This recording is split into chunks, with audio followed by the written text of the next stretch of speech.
આજે એવું કહેવાય છે કંસે ધનુર્યાગ એનો પ્રારંભ કર્યો, અક્રૂરજીને બોલાવ્યા જે ઠાકોરજીના કાકા થાય છે. સુવર્ણના કળશવાળો રથ આપ્યો અને કહ્યું કે જાઓ કૃષ્ણ બલરામ નંદજીને કહેજો કે આપણા રાજાએ આ યજ્ઞ કરે છે, આપ સર્વને આમંત્રિત કર્યા છે, બધાને બોલાવીને લઈને આવો. અક્રૂરજી વ્રજ પધાર્યા છે. સાંજના સમયે અક્રૂરજીના રથના અશ્વને છોડી અશ્વાલામાં બંધાવ્યા. અક્રૂરજીની મહેમાનગતિ કરાવી. એક ખાટલાની ઉપર વસુદેવને ભાઈ અક્રૂરજી બેઠા છે અને નંદજી બેઠા છે. એક ખાટલા ઉપર ભગવાન કૃષ્ણ બલરામ બેઠા છે, ઓસ્ત્રીમાં મા યશોદા બેઠા છે. થોડી વાતો થાય અને વાતોને અંતે દોરને સાંધતા અક્રૂરજી કહે છે, નંદજી આપણા મહારાજા યજ્ઞ કરે છે, આપને કૃષ્ણ અને બલરામ અને બધા જ ગોપો એને આમંત્રિત કર્યા છે અને આપ અને આ રામકૃષ્ણને માટે આ રથ મોકલ્યો છે, પધારવાનું છે. અને આ પ્રમાણે જ્યારે ચર્ચા થાય છે, કાલે સવારે આપણે નીકળવાનું છે. ઓસ્ત્રીમાં બેઠેલા માં યશોદા એટલું બોલ્યા હતા, નંદજીને સંબોધીને આર્ય સાંભળ્યું,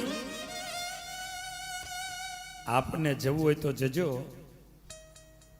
મારા કૃષ્ણને મારા લાલનને ક્યાંય નથી લઈ જવાનો. નંદજી કહે છે, અરે દેવી, હવે લાલન ક્યાં નાનો છે, 11 વર્ષની ઉંમરનો એ થયો. દેવી હવે તો એને શહેર બતાવવું જોઈએ ને. અતિ આગ્રહ જ્યારે નંદજી લઈ જવાનો કરી રહ્યા છે ત્યારે માં યશોદાજીએ માથા ઉપર હાથ મૂકીને કીધું તું, તમે મારા કૃષ્ણની વાત નથી કરતા, તમે મારા ભાગ્યને લઈ જવાની વાત કરો છો. એ જ સમયમાં નંદજી પૂછે છે અક્રૂરજીને, અક્રૂરજી બીજું બધું તો ઠીક, પણ મારા મિત્ર વસુદેવ ને દેવકી ઠીક તો છે ને? અને વસુદેવ ને દેવકીની વાત પૂછીને અક્રૂરજીની આંખોમાં આંસુ આવ્યા અને પૂછ્યું છે, કઈ અજુકતું તો નથી ને? ના ના, એવું તો કઈ નથી, પણ ખબર નહીં કંસને શું થયું છે. થોડા દિવસોથી અને જેલરને બોલાવીને કહ્યું છે કે આખા જેલના કેદીઓને પીરસતા પીરસતા છેલ્લે વધે ત્યારે એકમાત્ર ખીચડી વસુદેવ ને દેવકીને આપવાની, એ પણ જમીન ઉપર નાખી દેવાની, કોઈ પાત્રમાં નહીં આપવાની. ખબર નહીં વસુદેવ ને દેવકીએ કેટલા દાડાથી ખાધું નહીં હોય. વિચાર કરજો, કૃષ્ણ મને ને તમને સસ્તા નથી મળ્યા સાહેબ, એ સસ્તા નથી મળ્યા.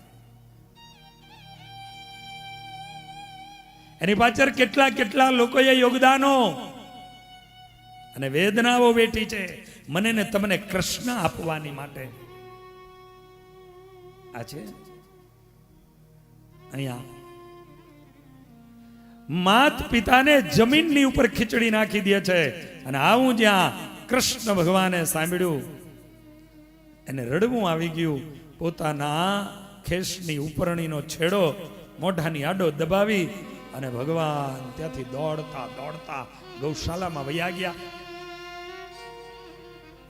ગાયને બથ ભરીને આજે ભગવાન કૃષ્ણ રડી રહ્યા છે.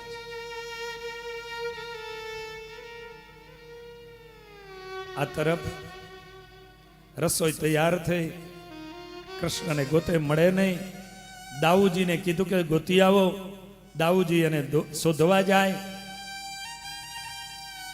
અને ગોતતા ગોતતા ગૌશાળામાં જાય અને આજે કૃષ્ણને રડતા જોયા અને તેથી એને કીધું, અરે અરે અરે લાલન, તું તારી આંખમાં આંસુ?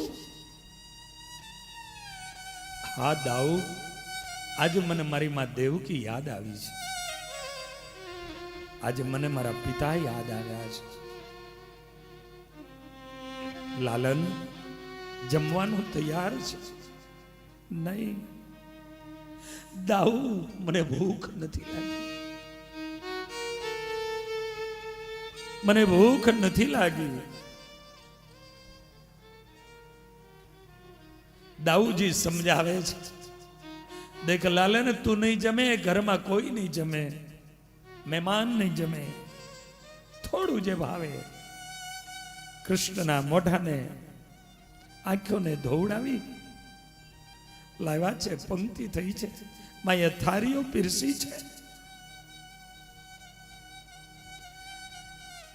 જમવાનું શરૂ કરે ભગવાન કૃષ્ણે કોરિયો કંસારનો હાથમાં લીધો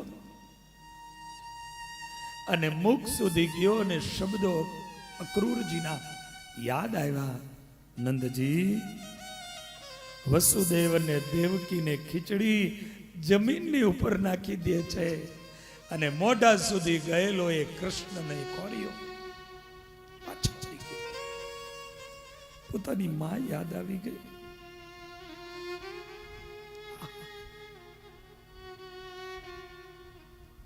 આજે મને જન્મ દેવા વાળી મારી માં 11 વર્ષથી કારાગૃહમાં સુધી છે. એ મને જન્મ દેવા વાળી મારી માં એને કોઈ પાત્રમાં નહીં અને જમીન ઉપર ખીચડી આપે. મુખ સુધી ગયેલો એ કોરિયો પાછો ફરી ગયો. થાળીમાં મૂકી વંદન કરી નીકળ્યા. ગૌશાળામાં ગયા અને જઈને રડવા લાગ્યા. ગાયને બધ ભરીને રડવા લાગ્યા. ऐ मां, मैं आ रहा हूं, मां मैं आ रहा हूं. અને આખિર ભગવાન કૃષ્ણ ગૌશાળામાં ગાયને બધ ભરીને રોવે છે. માં તમામ કાર્ય પૂર્ણ કરી અને ઓરડામાં બેઠી અને માં યશોદાએ નક્કી કર્યું, કાલ મારું સૌભાગ્ય, કાલ મારું સર્વસ્વ એ મારો કૃષ્ણ છે, કાલે વયો જશે. અને એના દર્દમાં આજે ઓરડામાં માં રડે છે.